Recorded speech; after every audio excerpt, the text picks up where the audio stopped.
이재명, 이낙연 이 두 후보가 역시 치열한 공방을 벌이고 있습니다. 이번에는 이재명 후보의 무료 변론 수임 논란이 불거졌습니다. 이낙연 후보의 의혹제기입니다. 본인의 선거법 재판 30명의 호화 변호인단이 도왔던 것으로 알고 있습니다. 그런데 그 수임료가 무료도 있었다는 것이 보도가 돼서 좀 걱정이 됩니다. 이재명 후보 사비로 1억 원 안 되는 돈을 썼다 이렇게 돼 있는데 그게 맞습니까? 제 개인 사생활에 관한 것이어서 구체적으로 말씀드리는 것은 적절치 않는 것 같습니다. 사비라면 본인이 아실 거고 확인해 주시는 게 좋을 것 같은데요. 지금 뭐 당장 구체적 금액을 제가 계산하기는 어려운데요. 1심, 2심, 3심이어서 꽤 많이 들어갔습니다. 확인을 거부하시는 것으로 받아들이겠습니다.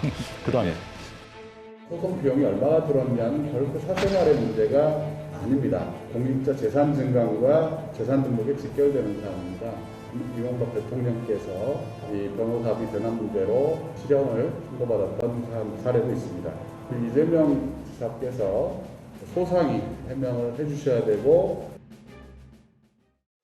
자, 지금 뭐 이명박 대통령 변호사비 대납 실형 뭐 이런 얘기도 나오고 사생활이다 이런 얘기도 나오고 있는데 일단 손정희 변호사님 논란이 되고 있는 이재명 후보의 선거법 재판 그 뭡니까 내용이 도대체? 1, 2, 3심까지 치열하게 법정 공방이 대법원까지 올라갔던 사건인데요. 많은 분들 이제 기억하실 겁니다. 이재명 지사가 이제 선거 과정에서 토론회 과정에서 허위 사실을 공표했다라는 부분에 있어서 그게 허위 사실인지 의견 표명인지 사실 적시인지에 관련해서 오랫동안 이제 법정 공방이 진행이 됐었는데요. 뭐 대표적으로는 친형에 대해서 강제 입원 조치를 했었느냐 이런 직권남용 혐의라든가 이런 것들이 결부된 사건이 하나 있었고요. 또 뭐 과거에 검사를 사칭한 적이 있느냐 이런 토론회 질문에 대해서 대답한 것이 허위 사실 공표냐 아니냐 유무죄에 대한 재판이 진행됐었습니다. 예, 그래가지고 토론회 과정 중에서 사실과 다른 말을 한 게 인정되더라도 그것을 적극적인 고의로 볼 수 없다. 뭐 이런 판단이 나왔다는 건가요, 그때? 토론회에서 이제 그러니까 우리도 이제 생방송을 하다 보면 즉흥적으로 나오는 질문에 대해서 대답을 하고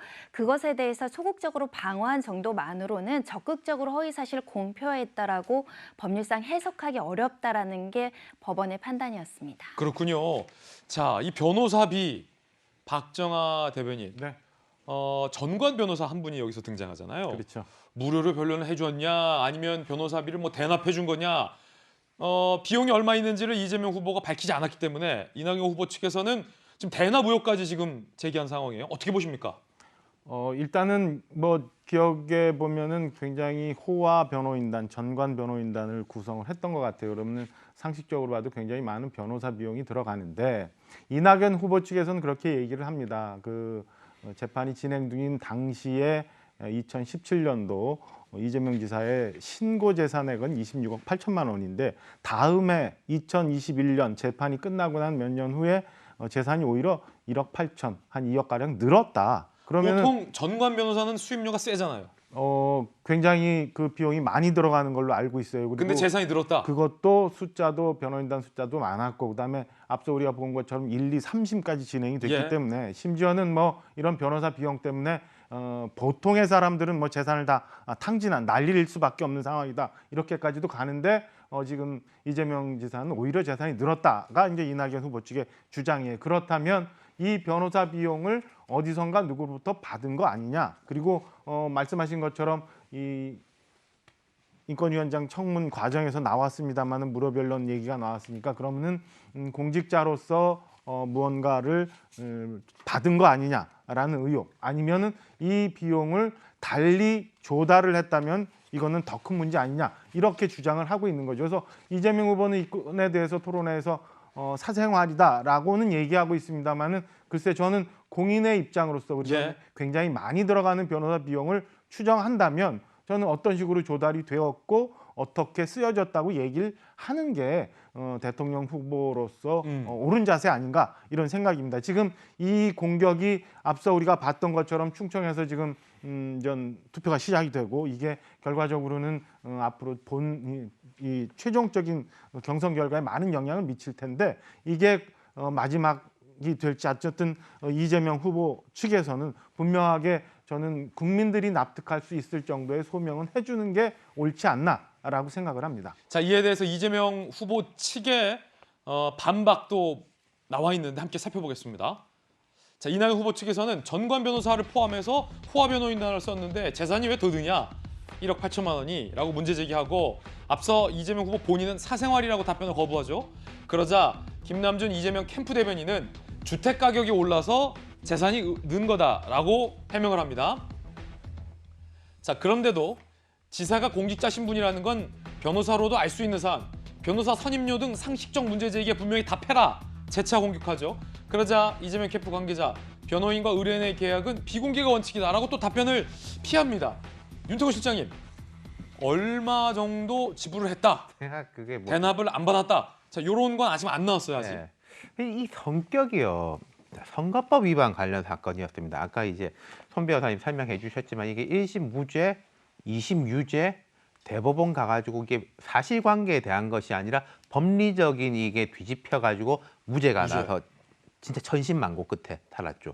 당시에 그때 여권의 광역단체장들의 잔혹사, 순환사가 쭉 이어지고 있는 상황이래 가지고 이재명 지사의 재판에 관심이 되게 높았고 이재명 지사가 결국 대법원에서 무죄가 나면서 날개를 달고 지금까지 쭉 이제 올라오고 있는데 그러니까 일단 재판의 성격을 뭘로 봐야 될 것이냐. 이게 예를 들어서 우리가 양심수, 뭐 정치범 이렇게 하면은 이제 무료 변로인단, 민변 같은 데서 이 변호인단 막 구성해가지고 하고 이게 사회적 사건이 되고 그러지 않습니까? 그런 것도 약간은 있겠지만 개인의 선거법 위반 사건이기 때문에 그 당시에 보면은 뭐 정말로 떠들썩한 전문가들 이른바 그러니까 이제 시민사회 운동을 했던 변호사들 외에도 대법관 출신 거의 뭐 대법관에 준하는 사람들 이런 사람들의 이제 이름들이 쭉 올라와 있었는데 뭐 일부는 뭐 나는 이름만 올렸다 뭐 이런 이야기도 하고 있는데 그게 그러면은 이 사람들이 무료로 해준 거냐 아니면 뭐 돈을 누가 뭐 기본 지원을 받은 거냐 지금 뭐 설마 그렇게 하겠습니까만은 그러면은 자 되게 싸게 혹은 무료로 했다라고 했을 때 이게 여러 법들이 이제 옛날하고 많이 달라져 가지고요. 예. 김영란법도 그렇고 뭐 여러 법들이 있어 가지고 이 사람에 대해 가지고 어떤 특정한 서비스라든지 가액에 대해서 시가보다 과하게 싸게 해주는 것도 이게 이제 위법의 소지가 예. 생기는 거거든요. 지금 이제 이낙연 후보 측에서는 그걸 이제 파고들고 있는 것이고 지금 이재명 후보 쪽에서는 너무 과한 거 아니냐 이게 이런 식으로 막 나가자는 거냐라고 하면서 적극적인 해명은 하고 있지 않은 것인데 이것은 이재명 후보가 본선에 진출한다고 하더라도 계속 약간 꼬리표로 갈 것 그러게요. 같아요. 이제 시비를 붙고 정치적 공격을 하기가 딱 좋은 프레임이 돼가지고 그래서 예를 들어서 이재명 후보하고 이제 직접적인 연관관계가 없다라고 하지만 그때도 경기도지사였고 이 사람이 지금 대통령 될지도 모르고 그런 인물인데 그거 다 보고 한 거 아니겠냐 예. 뭐 이런 식의 게 가능한 거죠. 이거는 민주당 내부에서 이낙연 후보 측이 제기한 의혹이기 때문에 있는 그대로 보도해드리고 있는 거고 이재명 후보 측에서도 변호사비를 냈다라는 단어가 지금 나오지 않고 있어요. 그렇기 때문에 의혹이 커지고 있는 상황인 건데 손정희 변호사님, 만약에 이 가정이에요. 이재명 후보가 변호사 비용을 냈다라고 답변을 한다면 논란은 종식되고 이낙연 후보 측의 무리한 네거티브로 드러나겠지만 비용을 냈다라는 사실을 공개하지 않는다면 뭐 두 가지 경우를 이낙연 후보 측에서는 공격하고 있습니다. 안 냈거나 그러니까 무료 변론을 받았거나 되게 싸게 혹은 싸게 받았거나 혹은 누군가가 뭐 굴지의 기업 등에서 대신 그 고가의 비용을 대납해 줬던가 뭐 두 가지 상황을 이낙연 후보 측에서는 공격하고 있는데 만약에 두 가지 상황이면 둘 다 문제인 겁니까?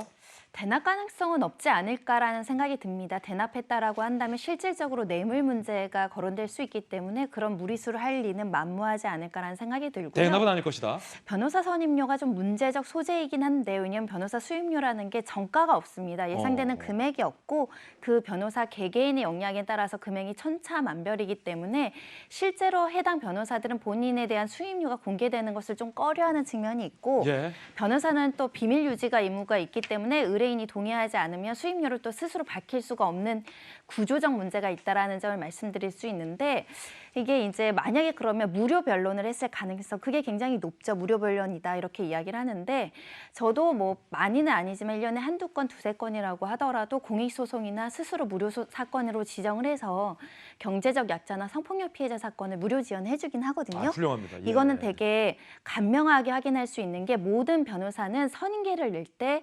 경유증표라는 걸 내야 되고 예. 서울지방변호사에 수임 신고를 해야 되기 때문에 얼마의 수임 신고를 했는지 다 서울지방변호사는 자료를 갖고 있다. 오. 그래서 이 부분과 관련한 허위 답변은 하긴 어려운 구조라는 점을 말씀드리고 예.